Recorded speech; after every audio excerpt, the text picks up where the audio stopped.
Hey, what's going on? If you want to get a complete system that makes melting fat easy and is 100% automated, then I want you to go to the link that's on the bottom of your page right now.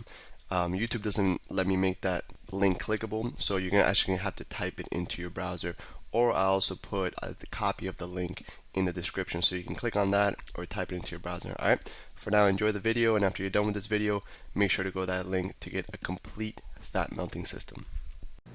So fats are actually good for you. And what we're going to show you right now is a couple ways on how to eat fats and actually lose weight and live a healthier lifestyle. There's a big misconception that people think, when they have to lose weight, they have to take all fat out of their diet. Or on top of that, you'll see things at the store that say fat-free, and they think they're healthier. So if you want to lose weight, you still need to be eating fats, but it's all about the type of fats you eat and how you eat them. And also, the biggest key is also sticking to our 3 meals, 3 snack daily intake and following that rule as well.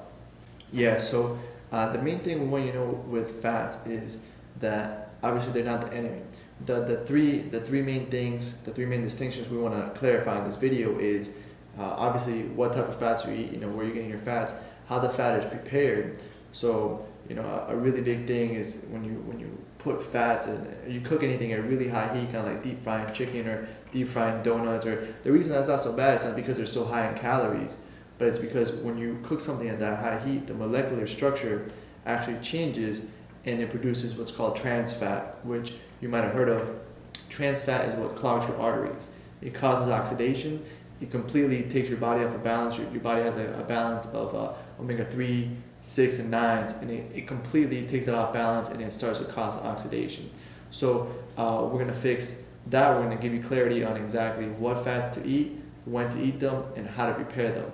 And as long as you're following the 3 meal, 3 snack program that we laid out earlier in this course, you're going to be fine. We just want to give you some distinctions and some common mistakes to avoid when eating fat. So the 3 main fats that you're going to see on labels and you're going to hear about, and you might not know anything about, and it's good to educate you so you're going to understand and you're going to be able to eat fat, and stay leaner. There's one which is trans fat, unsaturated fat, and saturated fat. Now, trans fat we want to totally get rid of. We should never be eating trans fat at all. That trans fat, like Alex said, it happens, when you overcook at really high temperatures. On top of that, trans fat is all man-made. It's used in foods that are packed away for a long time, so it doesn't spoil as fast as as saturated or unsaturated fat, which comes from plants and animals. It's stored in packages, so we have to make it so it's not going to spoil as bad. So trans fat we want to stay away from. Whenever you see trans fat in a label, you want to stay away from that food. A common thing that's associated with trans fat is hydrogenated. That's a weird word for me to say. Hydrogenated, whenever you see that, it's associated with trans fat. And a quick note on trans fat, there's actually loopholes in the labels where if something has less than 0.5 grams of trans fat per serving, they don't have to put it on the label.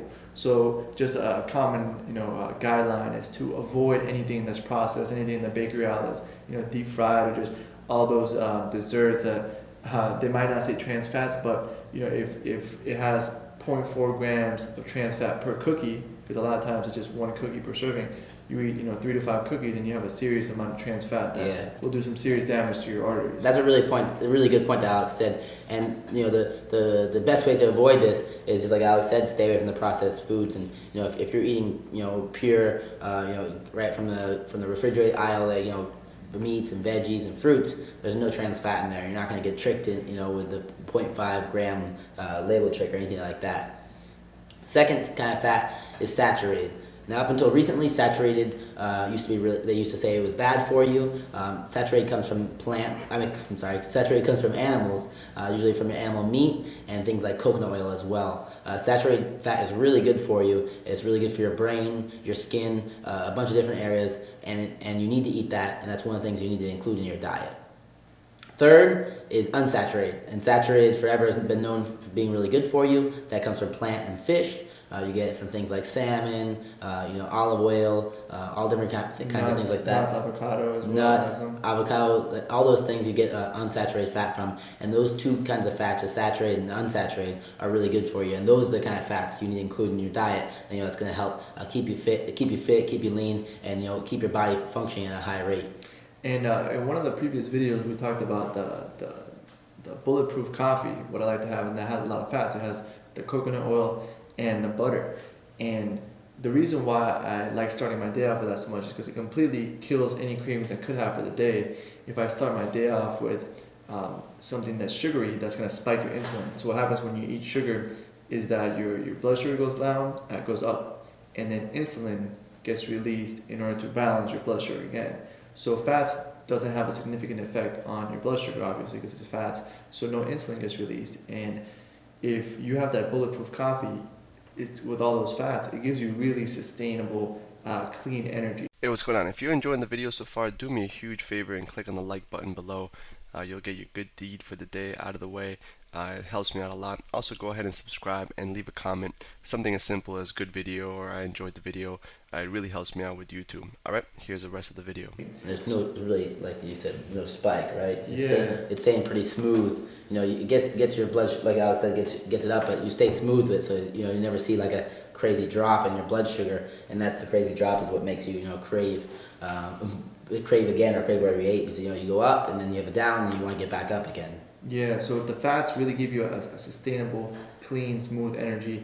If you have if you ever had sugar like Coke or anything like that, not cocaine but Coca-Cola, it gives you a really, a peak and then you crash. Fats give you kind of like a smoother type of energy. That's why I really love that bulletproof coffee. If you haven't seen that video, or if you're not doing that yet, make sure you do it. I really, really get clean energy, and any cravings, anything that I normally do, that I normally used to have throughout the day, for whatever reason, all those fats, the coconut oil and that grass-fed unsalted butter, along with the coffee, really just completely annihilates any cravings I used to have, and it gives me that sustainable, clean energy that doesn't have highs and lows. It's just consistent, really good for working, really good for thinking, and really good for losing weight and melting fat. So how do you stay away from all these bad fats that really clog your arteries and make you feel crummy and ruin your thinking?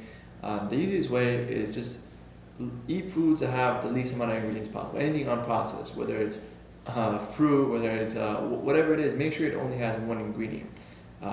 A really good test is if you leave something out for a certain amount of days, how fast does it go bad? So for example, if you leave meat outside, obviously it spoils. If you leave fruit outside, it spoils pretty quickly. Compared to a box of chocolate, like Chips Ahoy cookies. Yeah. They'll stay there for 18 years. Or a bag of chips, or a fast food, and you take any of those burgers from one of the fast food joints, the main four, and you put that on the counter. You're talking, we've said this before, it'll stay good for a year. It's packed with trans fat if it has that, and the ingredients in there are endless. You could look at a 5-page spread of the ingredients it has in it. So yeah, you want to minimize the ingredients. Yeah. 1, to stop trans fats and keep the good fats.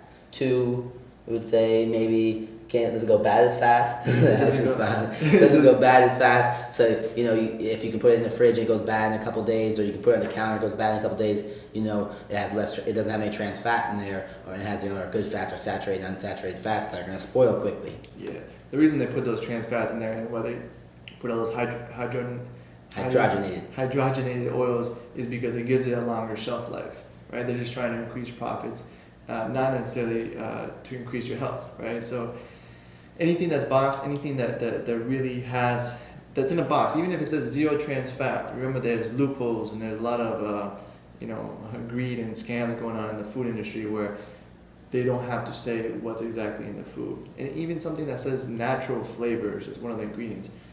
I read that could mean a whole variety of things. Just because it says natural flavors, they're constantly trying to trick you. So the best way to not get tricked is just don't eat anything that's in a box. Don't eat anything that has a list of ingredients that's more than 4 or 5, and that right there, that sums it up. That's the easiest way to take care of it, and you'll make a huge improvement on your fat consumption. When we're talking fat consumption, we still want you eating fats. Fat percentage, depending on what you're trying to accomplish, is anywhere from 20% of 30 to 35% of your daily intake should be fats. So I always recommend right around 25%, put in the middle. So if you just follow those two things, the processed foods and things that spoil quickly, you'll make a huge impact on that. And as you can see, we're not scientists. We can barely say the word hydrogenated. We can't even say that word. We've done our research, but for you, if you don't really like like, you know, trying to be like a scientist and understand, you know, monounsaturated and polysaturated fats. You don't really need to. All you need to do is just understand. You want to limit the ingredients, keep it as low ingredients as possible with words that you can say, and on top of that, you want things that spoil quickly, so you know that they don't have any trans fat in them. Alright, so we'll have a little worksheet beneath this video with step-by-step instructions to follow to make sure that you're eating all the good fats, you're getting that sustainable good energy from fat, you're eating healthy fats that aren't going to clog your arteries, and you're eating fats that are going to make you feel good, give you sustainable energy, and really melt body fat. Ironically, eating fat can help you melt fat because it's not going to spike your insulin, and you'll be able to really feel the difference when you cut out all the trans fats. So that's it. Download the worksheet below, and we'll see you on the next video. Hey, real quick, one more thing before you go. I want to make sure you know that there is no correlation between how hard you work and how much fat you melt or how much muscle you build. All right? There's enough science, enough data out there that there's absolutely no correlation between hard work and results. All right? There's a difference between movement and achievement. All right? If you want to learn my best tips, what I call the 5% hacks that allow you to get maximum results, maximum fat loss, maximum lean muscle gain, I want you to go to the link that's on the bottom of this page, or you can click on the link in the description. All right, you're going to get a complete system for melting fat in an intelligent and streamlined system. I'll see you there.